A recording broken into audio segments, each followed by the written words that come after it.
हाँ, तो कैसे हैं आप सब? आप सबका वेलकम है हमारे यूट्यूब चैनल में। तो आज मैं आप लोगों के लिए एक बहुत ही अमेजिंग न्यू सीरीज लेकर आया हूँ, जिसकी कहानी आपको बहुत ही एक्साइटेड करने वाली है। ये सीरीज अभी अभी रिलीज हुई है और ये एक गॉड ट्रेजर की कहानी है, जहाँ पे हमारे हीरो को एक ऐसा ट्रेजर मिलता है जिसकी वजह से वो अपने दोस्तों के साथ एक ऐसी जर्नी पे निकल जाता है जो उसे इमोर्टल वर्ल्ड की कल्टीवेशन के पीक पे ले जाएगी। और इस जर्नी में से अंधेरों के रहस्यों के साथ साथ कुछ भयानक सीक्रेट भी जानने को मिलते हैं। तो चलिए फिर से अमेजिंग सी सीरीज को करते हैं स्टार्ट। एपिसोड की स्टार्टिंग होती है और हमें दो चोरों को दिखाया जाता है जो कि कब्रों के साथ रखे हुए सामान को चोरी करते हैं। वो एक ग्रेव को खोदने ही वाले होते हैं और तभी वहां पर एक लड़की आ जाती है। इसका नाम साउजिया होता है और वो इन दोनों चोरों की अच्छी पिटाई करती है। इसके बाद वो किसी को मैसेज करती है कि इसको दो चोर मिले हैं जिनको इसने बड़ी आसानी से यहाँ पर हरा दिया और वो आगे की जर्नी अब अकेले ही तय करने वाली है, इसलिए कोई इसे नौसिखिया न समझे और वो आज की जर्नी में कई सारे ट्रेजर को ढूंढ लेगी। तभी इन दोनों चोरों में से जो लीडर होता है वहां से भागने की कोशिश करता है। सूजी इसे पकड़ने जाती है और ये दोनों ही एक खाई में गिर जाती है, लेकिन सूजिया अपने आप को बचा लेती है। जब वो इस खाई के तो इसे पता चलता है कि ये एक बहुत ही पुराना एंशिएंट टॉम है जो किसी मिलिट्री कमांडर की ग्रेवयार्ड लग रही है। अब आगे बढ़ने पर वहां पर इसे अजीब सी कूलनेस महसूस होने लगती है और अचानक से जो वहां पे गार्ड्स खड़े होते हैं वो एकदम जाग जाते हैं और वो सोजिया को कैप्चर कर लेते हैं। अब यहाँ सीन शिफ्ट होता है और हमें इस सीरीज का मेन हीरो दिखाया जाता है जिसका नाम फेंगी होता है। फेंगी यहाँ अपने मास्टर की कब्र पर प्रे कर रहा होता है और यहाँ इसकी बातों से हमें पता चलता है कि फेंगी अनाथ था बचपन से ही।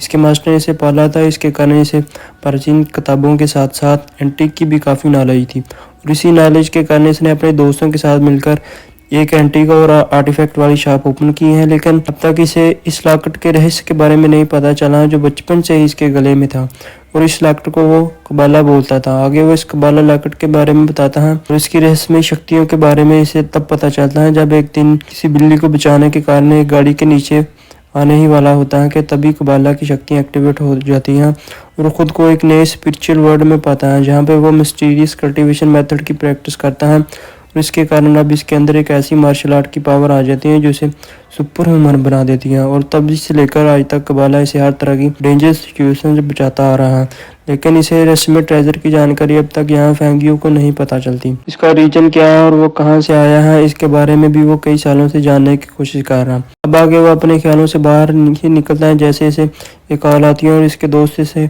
अपनी शॉप पर बुलाते हैं, जहाँ इसे पता चलता है कि इनकी जो टीममेट है शाउजिया वो कल रात से ही गायब है और इसकी लोकेशन को ये लोग ट्रेस नहीं कर पा रहे, जिसमें यहाँ फेंगियो को एस्ट्रोलॉजी की भी नॉलेज होती है और वो इस टेक्निक का यूज़ करके ये पता लगाता है शाउजिया अब एक बड़े डेंजरस में है। तभी ये लोग इसकी लास्ट लोकेशन का पता चलते ही इस जगह पर शाउजिया को ढूंढने चले जाते हैं। अब यहाँ इसकी ग्रेवयार्ड पे जाने के बाद इन्हें वही चोर बंदा मिलता है कि उसकी काफ़ी कुटाई करने के बाद इसे पता चलता है जब शाउजिया और इसका लेटेस्ट खाई के अंदर गिरे थे तो इसी मकबरे की आत्माओं ने इन दोनों को निगल लिया। इसके बाद वो चोर इन्हें बताता है कि इसके बाद मैं भी बेहोश हो गया और मुझे कुछ भी याद नहीं। बाकी फेंगी वहाँ पे अपनी कैंपस जैसी डिवाइस ओपन करता है। इससे पता चलता है कि इस पूरे इलाके में एक अजीब सा जादू किया गया है जिसके कारण यहाँ कभी भी सनराइज नहीं हो सकती। तो यहाँ पे जो मकबरा बनाया गया है वो किसी आम इंसान के नहीं बल्कि एक इमोर्टल के हैं जिसके कब्रों की चोरी करने के लिए ही ये चोर यहाँ पे आए थे। अब यहाँ पे फेंगी जैसे देखता है कि इसका कबाला लॉकेट गर्म होने लगता है, मतलब कि इस प्लेस में जाना किसी खतरे से खाली नहीं है। फिर भी यहाँ पे जो फेंगी होता है वो सोजिया को बचाने के लिए इन दोनों समेत इस खाई में चला जाता है, जिसपे पहले तो इनका मोटा दोस्त इस खाई के अंदर जाने से मना करता है, ये कहते हुए कि वो यही पर इस चोर की निगरानी करेगा, जिसपे सेनपू इसे ये कह के मना लेते हैं कि हो सकता है कि इस खाई के अंदर हमें एक ऐसा मकबरा मिल जाए जहाँ पे ट्रेजर की कमी ना हो। अब आगे वो तीनों इस खाई के नीचे उतरते हैं जहाँ पे इन्हें एक टूटा फूटा मकबरा मिलता है, लेकिन ये मकबरा आगे जाते ही और बड़ा हो जाता है और जैसे ही वो इसके आगे बढ़ते हैं वहाँ पे इन्हें फिर से एक अजीब सी कूलनेस महसूस होती है। और अगर इस तरह की खोजी हुई प्लेस में अगर किसी ठंड महसूस होती है तो समझ जाओ कि वहाँ कुछ गड़बड़ा है। लेकिन वो उस जगह को एक्सप्लोर करने लगते हैं तब यहाँ फैटी को एक चमकीली सी ट्रेजर दिखती है जिसपे फेंगी यहाँ से कहता है कि जो चीज़ जहाँ पे रखी है वहीं से रख, क्योंकि अगर तुमने इस तरह की कोई भी चीज़ उठाई तो हो सकता है तुम्हें अपनी जान से ही इसकी प्राइस देनी पड़े। अब आगे जैसे वो लोग अंदर बढ़ते हैं इन्हें इस मकबरे का सेंटर वहाँ पे मिलता है जहाँ एक मेन कब्र रखी होती है, उसके चारों तरफ एक एरे बनाया गया होता है और इस ग्रेव के ऊपर कई सारे कॉफिन लटके होते हैं। अब जैसे फेंगी इनसे कहता है कि ये इस मकबरे का मेन चैम्बर हो सकता है, तो इसके किसी भी चीज़ को तुम लोगों ने टच नहीं करना है। आगे वो इस सेंटर ग्रेव को देखने लगते हैं जिसका ऑनर एक प्रिंस होने के साथ साथ एक जनरल भी था। लेकिन आगे यहाँ जो फैटी होता है वो इस चमकीने वाले क्रिस्टल को तोड़ देता है। इसके कारण वहाँ जो स्टैचू बने गार्ड होते हैं वो सभी के सभी एक्टिवेट हो जाते हैं। लेकिन यहाँ फैटी फैंग को ये बता रहा होता है कि अब वो करोड़पति बन गया, क्योंकि इसने एक नए ट्रेजर को ढूंढ लिया है। इस तरह के जिन स्टोन जो होते हैं वो काफी ज्यादा प्रेशियस होते हैं। इससे पहले कि फैंग इसे कुछ कह पाता, तुमने इस चीज को क्यों टच किया, स्टोन वही टूट जाता है। अब ये जो जिन स्टोन होता है वो एक एक्सट्रीमली इन प्लेस पे पाई जाती है। इसके टूटते ही वो सभी सोए हुए मकबरे के जो गार्ड्स हैं वो सभी जाग जाते हैं।